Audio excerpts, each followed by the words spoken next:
Hey, Felix here, your 4x4 agent, and today we're going to talk about recovery gear. So as you've probably seen in one of my other videos, I just installed the worn winch. So a winch is only part of recovery gear that you will need if, God forbid, something happens. You know, if you're out and about on the trail or even not on the trail sometimes. So let's take a look. So as I've mentioned, just put in the winch. And when you decide on what winch you need or you want, what you should do is you should consider a few things. So I ended up going with the VR Evo 10S. 10 just means that it's rated up to 10,000 pounds, and S stands for synthetic. So you have a choice. You can go synthetic rope or you can go steel cable. I just chose to go synthetic. You can go either way, really. I don't think that's that important. There's just some benefits to synthetic, there's some benefits to steel, so kind of, you know, whatever works best for you. But the reason I went with 10 is due to my research, I found that what you're looking to do is you want about 1.5 times of your vehicle weight. So mine, the gross weight on it is 6,100 pounds. 1.5 times that is a little over 9,000. They don't have a 9,000. Warren goes either 8, 10, or 12. So 8 was not going to be enough. So I went with a 10. So that's step one of something you want to consider when you get a winch, is what kind of weight could you potentially be pulling. Next thing, part of my recovery gear, is I went with this Factor 55 Ultra Hook. I like Factor 55. It's an American company. The stuff is made here in the United States. It is not cheap. Part of that reason is because it is quality and made in the US. I'm willing to pay for that. They have a few different options. I decided to go with the Ultra Hook because I feel that it gives you a few different things. So on the end there, it has a closed loop so that you can put a shackle through there and tow that way, as well as it has a hook that, you know, functions like a regular hook that you can hook into things. Also, I ended up going with a guard because I have synthetic. If you don't have that or something, you know, you can use sleeves. I've seen people use sleeves. I've seen people use tape. Just you want to make sure somehow to protect your rope. In my case, if I was to just leave it like that without that guard, you know, simply just driving down the road and having rocks bounce up and hit it or anything else, it would just weaken the rope. And when push comes to shove and you need to use it, that's not something that you want to do. The other thing is, so because it's synthetic, it did come already with a rope on the winch. But I will have to pre-tension it, and I'll actually make a video specifically about that probably here in the next few days. There's a process you should go through before you ever use it for the first time that you want to do, because you want to kind of prepare the rope and the winch for a towing situation where you may need to tow something. If you don't do it, there's a chance for something to go wrong. So you definitely want to do that. And I don't know, honestly, with the cables, simply because I didn't do a lot of research into the steel cables, what the process is with that, but that's something you may want to look into if that's what you go with. The other thing that is part of my recovery gear that I went with, and this is also Factor 55. So I have the tow package, and I went with their hitch link. So this will allow me to put in a shackle back here and use this as a tow point. You never want to use a tow hitch as a tow point. That is very dangerous and somebody could get hurt or killed. Another thing is I just went with a lockable safety pin here, so that way nobody can come in and pull this out. So there's a key here and it locks. It's just a security feature. Like I said, Factor 55 is expensive, so I want to make sure it stays on my Jeep. So now let's go over the different recovery gear that I got and the reasoning behind that. So I keep all my recovery gear underneath here. So let's go ahead and pull it all out and we'll kind of go through it. All right, so when I was deciding on recovery gear, again, I went mostly with Factor 55. I like the fact that it's quality. I like the fact that it's made in America. And this is one of those things that I personally chose not to skimp out on and make sure that when I do need it, it's going to work and it's going to hold up. Your mileage may vary.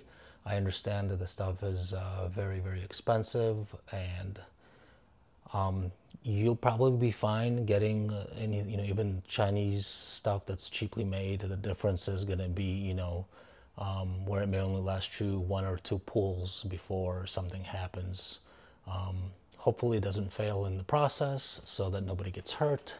It is dangerous to do recovery, but also, between the warranties and the quality, I expect this to last me a long time. And I kind of went with the whole thing, buy once, cry once mentality in this case. So I did a lot of research to figure out exactly what I need. I did end up going basically with the bare minimum of what you should have. Again, because simply I decided that I would rather get quality expensive stuff and get less of it than just have a bunch of stuff and have it be cheaper. Another thing is I never plan on going off-roading myself. I would go either with a group of people or at least a buddy or two. So part of the reason is I may not necessarily have 100% of the scenarios covered, but somebody else is going to have some gear that may be necessary. Also, it depends what kind of situation you're in, what kind of climate you live in, what kind of off-roading that you do. So you have to take that into consideration when you're deciding on what you need and what you want to get. I'm in Florida, so I don't have to deal with snow. I'm not out west, by Moab, so there's not really rock crawling around here. So for the most part, I'm dealing with water, I'm dealing with mud, I'm dealing with, just off-road dirt trails. So that did have some impact on my decisions. So let's get to it. First things first, gloves. My research has told me that you definitely want to have a pair of gloves. You never want to do this barehanded. You're going to tear up your hands. So just kind of sticking with the whole worn Factor 55, I ended up getting a set of worn gloves. I mean, I think you'd probably get away with just about any set that you can think of or find, so you don't have to go with the more expensive ones. For the next part is, so this is Factor 55, it's their Teflon rope retention pulley. So this is the new thing that seems everybody is doing. It's to replace the Snatch blocks, and they had a set to where you got the soft shackle with this, and they're kind of made to work together, where you put it through and it links up,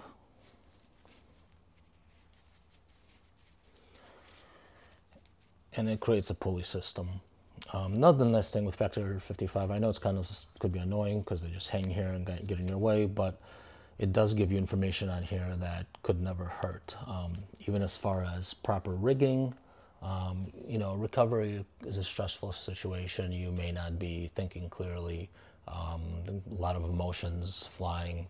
So it's nice that they kind of put this here so you can refer to it if for some reason all of a sudden you just blank and you don't know what to do. As well as it does have their limits, weight limits and braking strengths and stuff like that. So sometimes that's good to know if you're doing recovery with vehicles that you may be not familiar with. So this replaces the Snatch block. Snatch blocks, in case you're unaware, are basically huge, heavy metal pulleys. And what it allows you to do is it allows you to tow at angles where you may otherwise not be able to.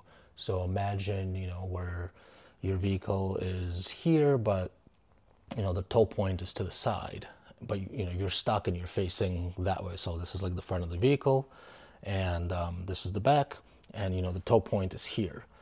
You can't tow this out by taking the winch going to the side. You have to be basically straight on, or as close to straight on as possible.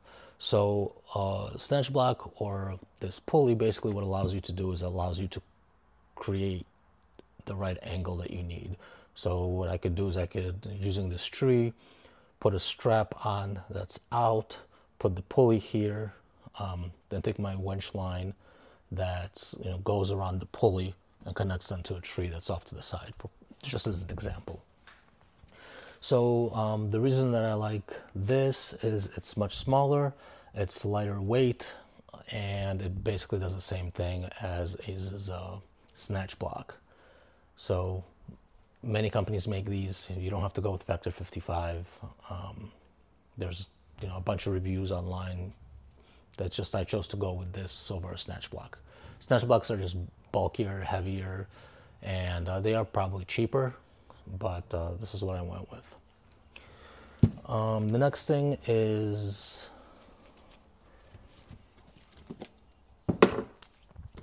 soft shackles. So bare minimum, what you probably want at least one soft shackle and one D-ring. So this is just, it's basically a hard shackle. So bare minimum, I would say you want one of each.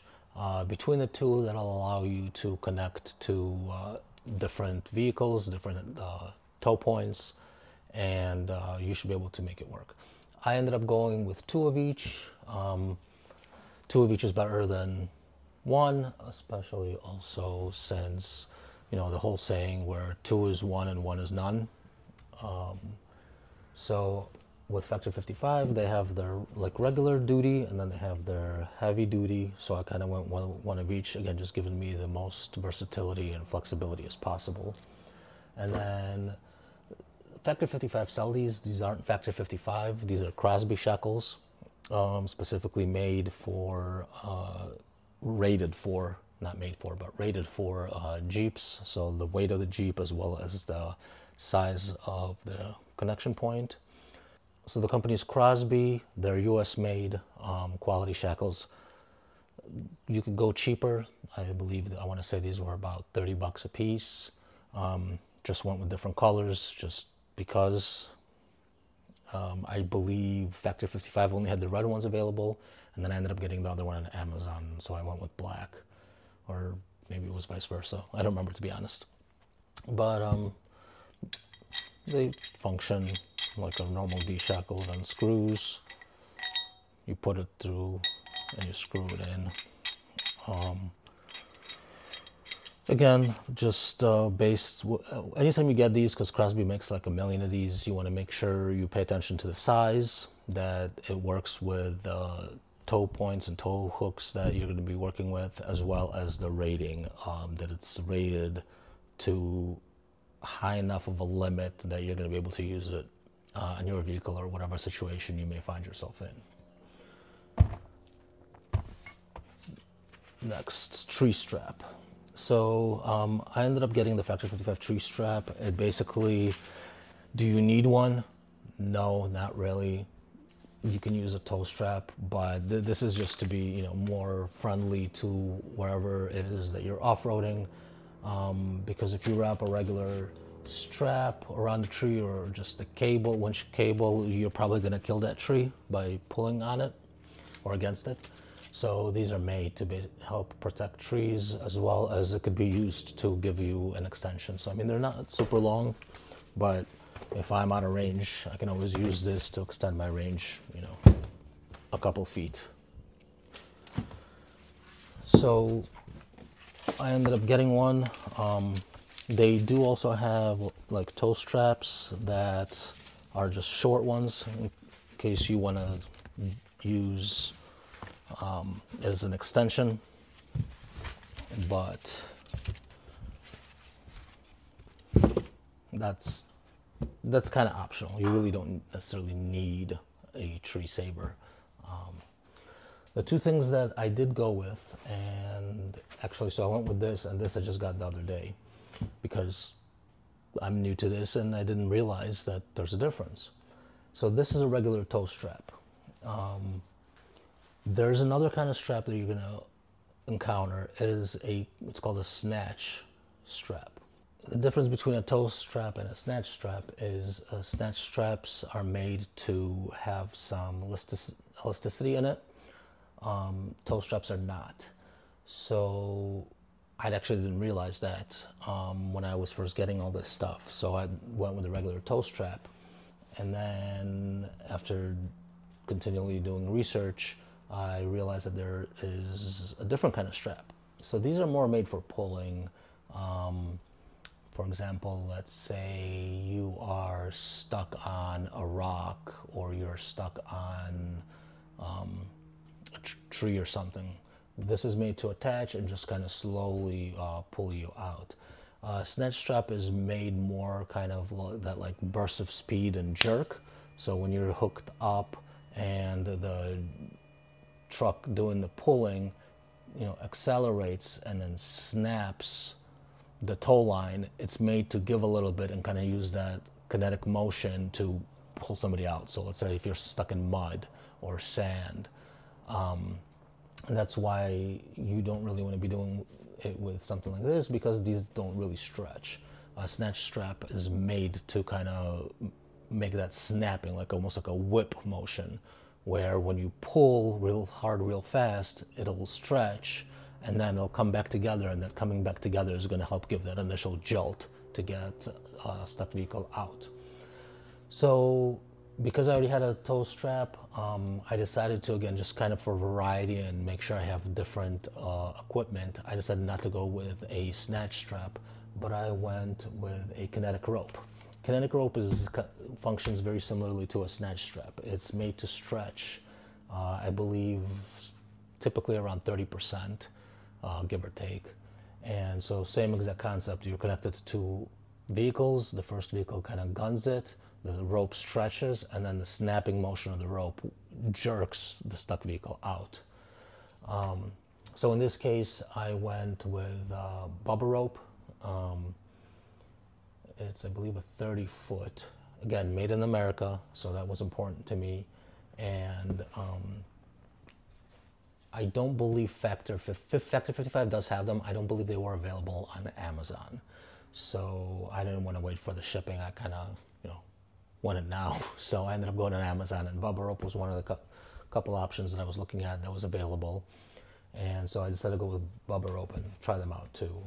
Based on the reviews I've watched, also a very highly ranked brand. Another one is Yankum ropes.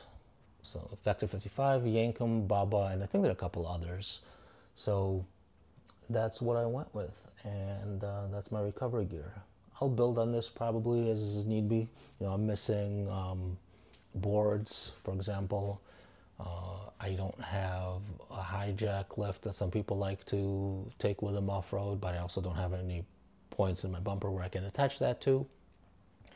So I built this in mind of when I may need it, where I plan to go off-roading, and what is the minimum amount of stuff that I need. And so this is a good starting point, I believe, for me, and we'll go from there. But if you have any questions, comments, go ahead and leave them down below. If you need links or help finding this stuff, leave a comment. I'll help you out. Again, like I've said before, this channel isn't about me, giving you affiliate links and me trying to make a couple bucks. I'm just documenting my journey with buying and building out and enjoying my first Jeep. So I'm not going to be putting any links in the description. If you want them, just ask. I'll tell you where I got and where. But yeah, thanks for watching. I hope you found this informative. Let me know if I screwed something up. This is a learning process for me. I do all the research I can, but I'm by far not an expert. So I'm sure many of you out there know a lot more and better than anything I can find and educate myself on. So thanks for watching.